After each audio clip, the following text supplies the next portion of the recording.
sanatçılara burada bu paylaşımı yapma fırsatı bizim açımızdan oldukça önemliydi.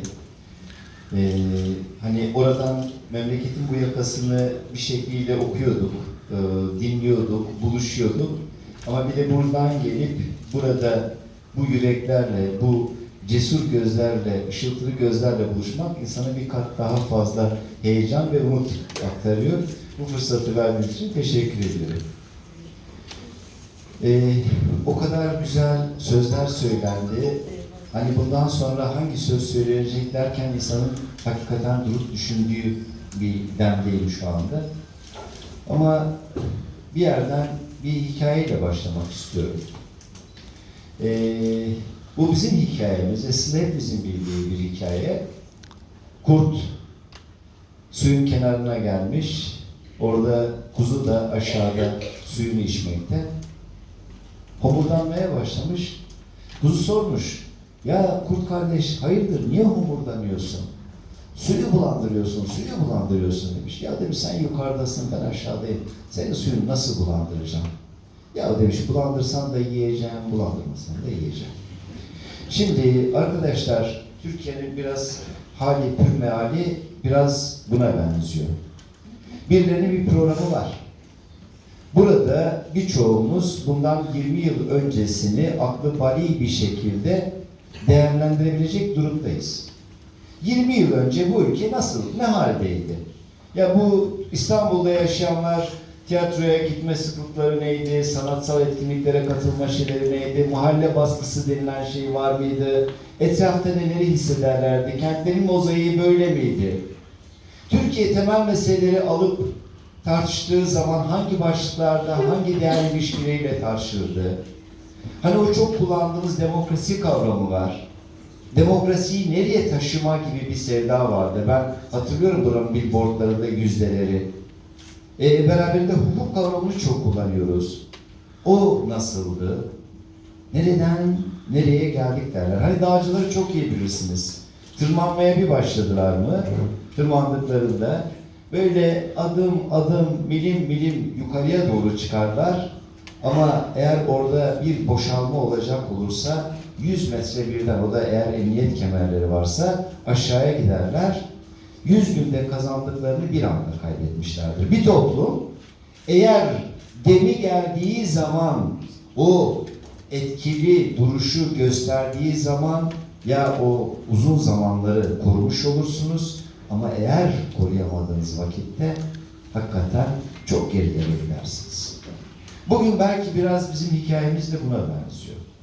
Yani demokrasi işte kayyım atamalarıyla beraber yara aldı. Ben de çok sevdim bu lafı. Yani hani hiç kimse üzerine alınmasın. Ya ne kadar demokrasi vardı? Hukukun bu kadar koptuğunu söylediğimiz yerde demokrasiden bahsedebilir miyiz? Hukukun adalet dağıtmadığını söylediğimiz bir yerde ne kadar hukuktan bahsedebiliriz? Demokrasi böyle, hukuk böyle, adalet böyleyse temel hak ve özgürlüklerin kullanımında nerelerdeyizdir? Peki birey olarak, yurttaş olarak, bu ülkede yaşayan insanlar olarak yarına ilişkin kaygılarımızı telafi etme kapasitemiz itibariyle bu ülkede bizlere sunulan imkanlar açısından, bizden sonraki kuşaklara aktarabileceklerimiz açısından neredeyiz? Kaygılanmaya başladık. Ben şimdi bu soruları sordum, kaygılanmaya, böyle içimize bir keder girmeye başlıyor. Ama Can'ın söyledi.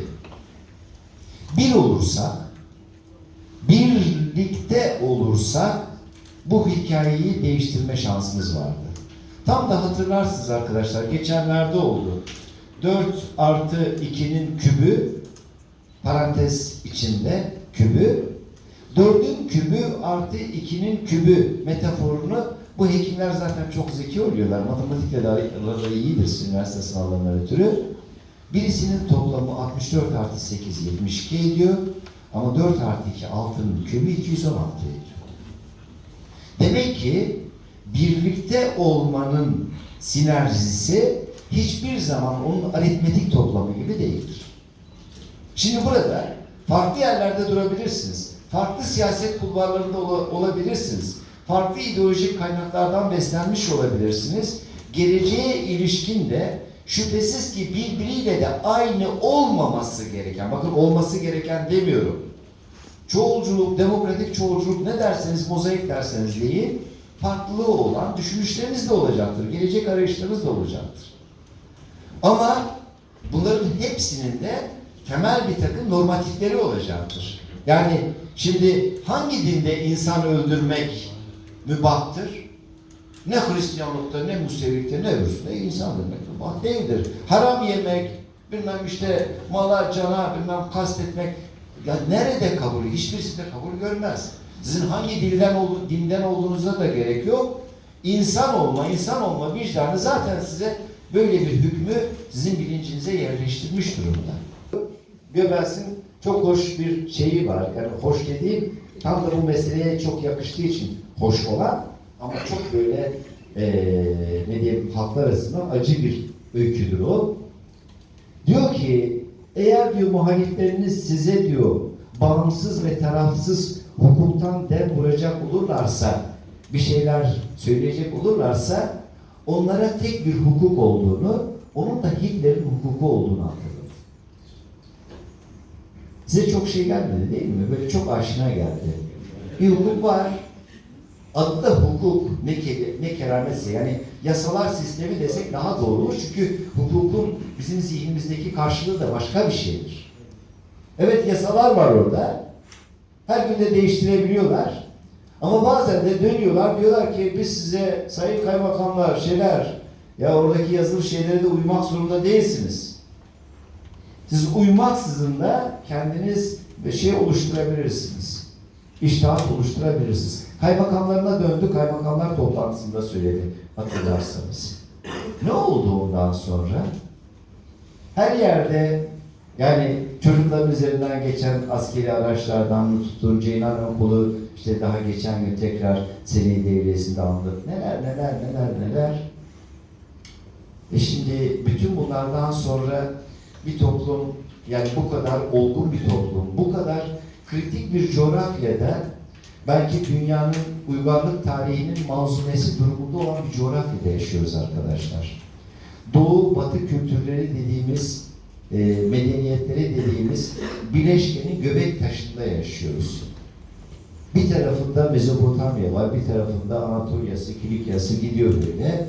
Ama biz biliyoruz ki Anadolu var, Mezopotamya var veya Kürdistan var, hemen ismiyle söyleyeyim. Var, buluşuyor, kucaklaşıyor, iç içe geçmiş. Biz bazen espri yapıyoruz.